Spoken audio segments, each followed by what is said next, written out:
First panelist, who is Charlie Cobb. Charlie is the president of the Committee for Economic Development, and I'm also proud to say he's a member of the advisory board of the Maison Française, as are two of our other panelists, Adam Gopnik and Antonin Baudry.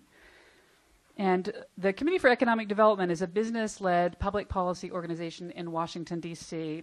that is dedicated to conducting policy research and making policy recommendations on major social and economic issues. It was founded in 1942 and has weighed in and had an influence on such things as the Marshall Plan, on education reform, campaign finance reform, and more recently on healthcare reform in the U.S.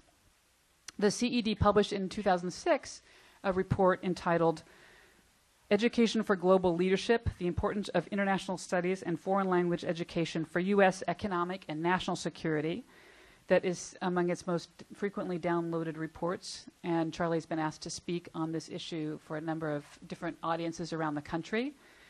I think that tonight he wants to take a slightly different tack, perhaps a more lyrical approach than the one that he shares in his report, but we can come back to talk about the report's recommendations and findings perhaps in the Q&A. I just wanted to add that it's really important to have a group like the CED weighing in as a business voice on issues such as early education. They published a very important report arguing in favor of universal early education in the United States. And when the CED speaks, Washington listens. So it's very important. In addition to his many... No one in Washington listens anymore. In addition to his many other accomplishments, Charlie holds degrees from Princeton, Oxford University, and the University of Virginia, where he earned his law degree. And his career has included a number of important government positions, including Deputy Assistant to the President for Domestic Policy at the White House under the first President Bush. And he is also an unabashed Francophile and a fluent French speaker. And I think we'll hear a little bit from Charlie about his exposure to France and what that has meant to him professionally and personally. Charlie. Shani, thank you very much, and thanks to all of you for coming. I am really honored to be on this panel tonight and also to serve on the board of the Maison Française at Columbia University. And Shani, I also want to salute your outstanding leadership. First, a little background about the Committee for Economic Development. Shani gave you some of it. We are a nonpartisan, bipartisan, business-led think tank founded in 1942. We did the design plan for what ultimately became the Marshall Plan, and our founding trustee, Studebaker CEO Paul Hoffman, was chosen by President Truman to be the first administrator of the Marshall Plan. We work on economic policy issues that promote economic growth at home and abroad, and our trustees number some 200 senior corporate executives and university presidents, including, I'm pleased to say, Columbia President Lee Bollinger. In recent years, our work has included fiscal reform, healthcare reform, education policy at all stages, early education, where we've actually learned a great deal from France, K-12, and now higher education.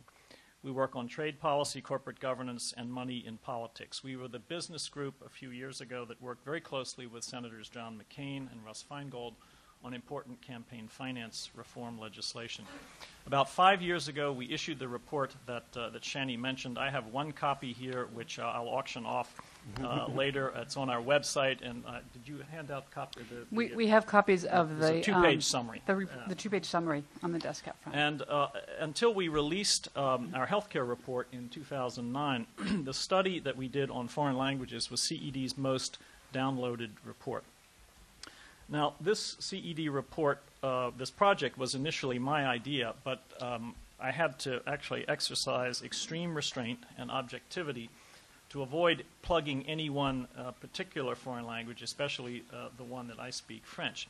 So what we said in our report is that we need more young people in this country who have greater knowledge about the rest of the world and who have solid proficiency in at least one additional language. Knowing a foreign language, though, is not just a matter of education.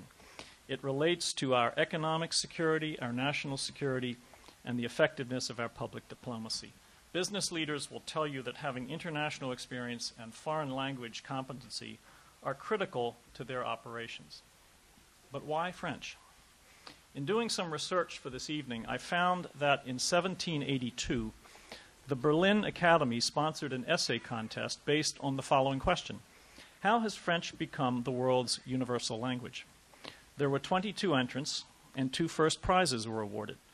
One to a Frenchman, Antoine de Rivarol, a protégé of Voltaire, and another, the second, to Jean-Christ Schwab, a German professor at the Academy of Stuttgart.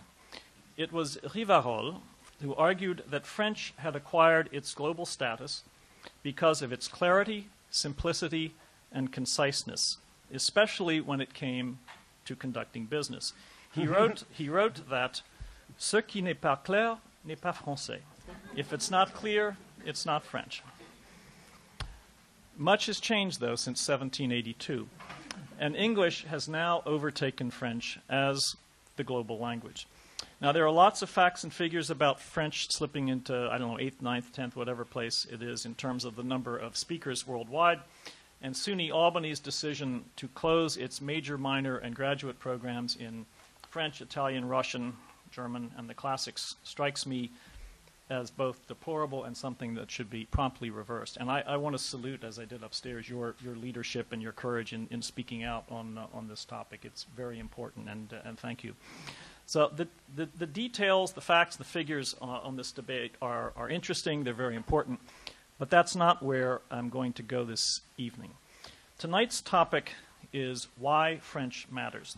And before I really launch into what I have to say, perhaps I should warn you that I have been trained both as a litigator and in Oxford University's peculiar and very un-French brand of linguistic analytical philosophy. So when confronted with a question, you never answer it. You ask what it means, and then you analyze its meaning to death. Answering the question directly would, of course, be too continental, too French, and one just doesn't do that in England. You first question the question, then you take it apart. Except that Shani cleverly avoided asking a question. The topic isn't, according to the bold headline, it isn't why does French matter? It is instead a bold assertion, French matters. And we're here tonight to explain why. For me, the issue is relatively simple and straightforward. French matters because France matters. It matters to me, it matters to each of us in this room, and it matters to the world. And the reason France matters is not just tied to quantitative measures such as gross domestic product, its trade balance, the size of its population, the strength of its military, its role within the EU, or even the number of people around the world who speak French. So in offering this perspective on why French and France matter, I'd like to suggest 4 points that rely less on logic and linguistic analysis and somewhat more on my own lyrical impressions. And I hope you will find them both confusing at first and worthwhile. So here are the 4 points. Number 1, what goes around keeps going around. Number 2, life is about beauty.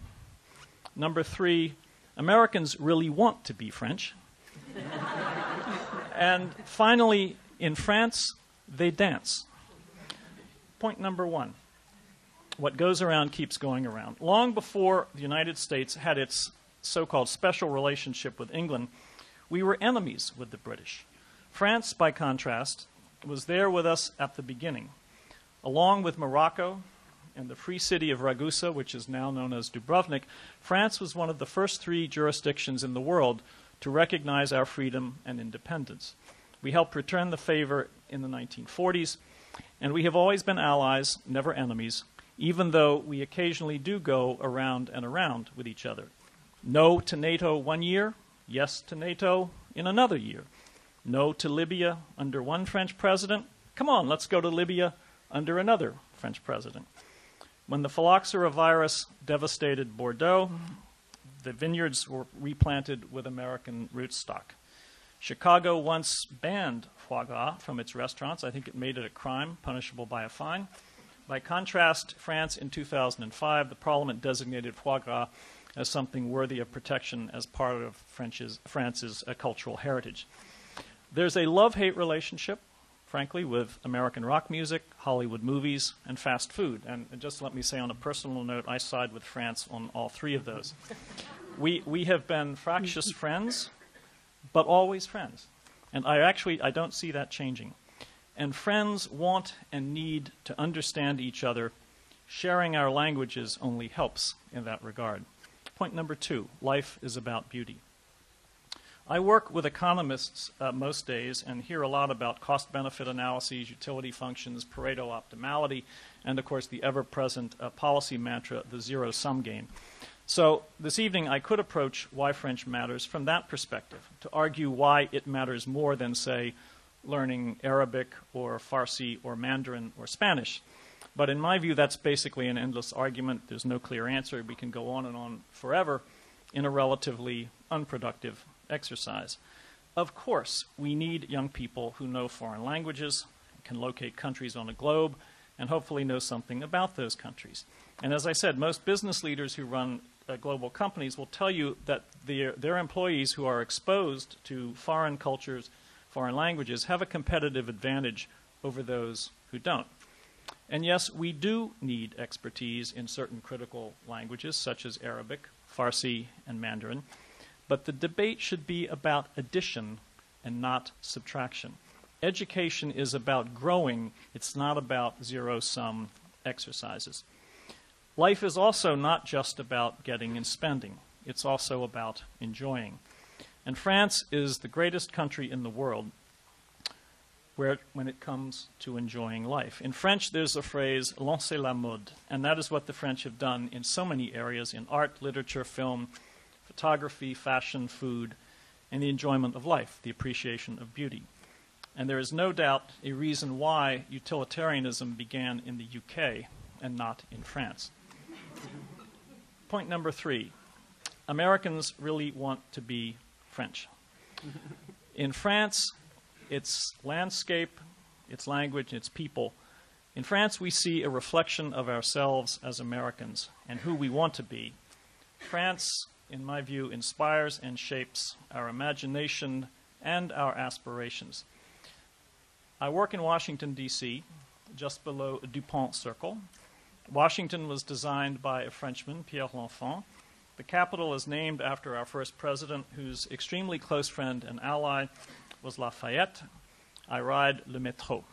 Now, bear with me on this. This is not meant to be offensive.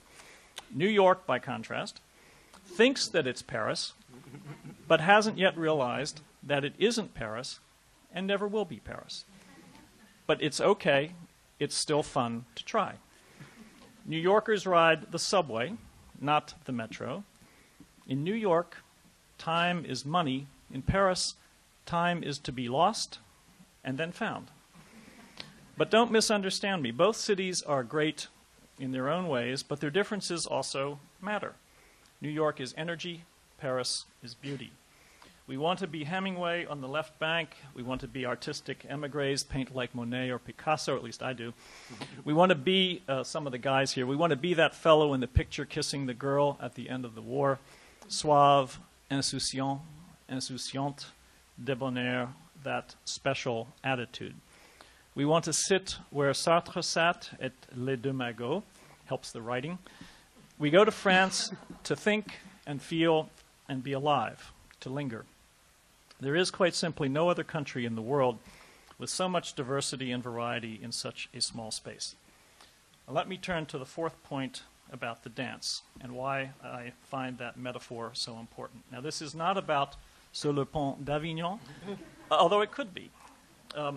When I think of why French matters, I am drawn to 2 novelists, one French, one English, and one French painter.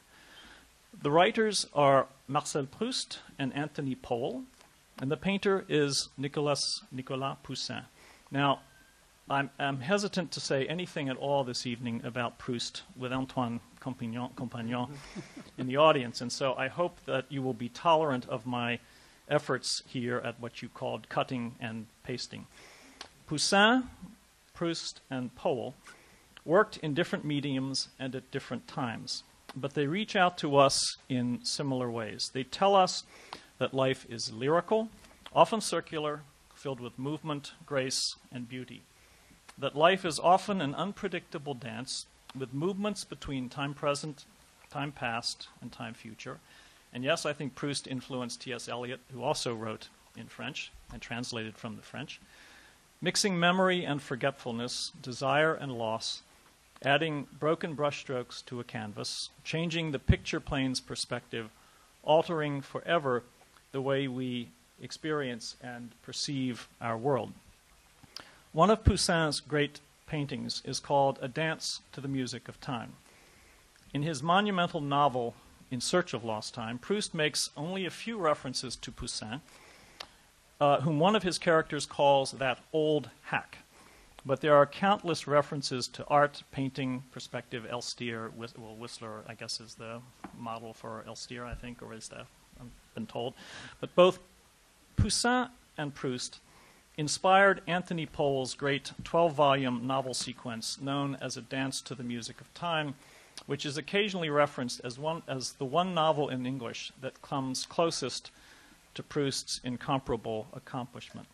This relationship between Poussin, Proust, and Pohl is itself a dance between artists and styles and times and perspectives.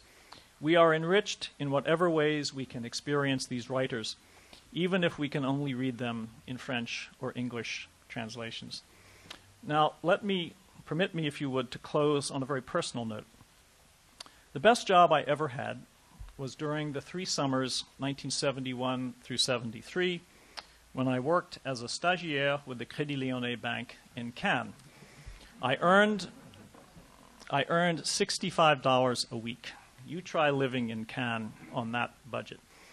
My job was in the bank's foreign exchange office, where I waited on customers and did currency exchange transactions, which at the time generated what seemed to me to be an enormous volume of totally useless bureaucratic paper. A copy for the client, a copy for the Cannes branch, one for the Nice regional bank, and a copy for le siège central à Paris.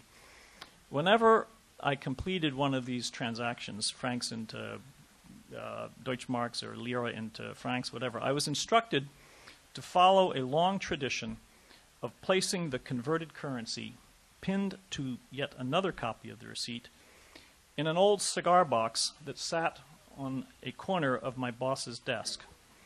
I learned that the cigar box had actually been on that desk since 1945, when American forces had used the bank as a quartermaster's office to pay the troops. And one afternoon, my boss, who is a native Cannois, who remains a very close friend nearly 40 years later, said to me, "Charles, viens, je veux te montrer nos archives. Come, I want to show you the bank's archives."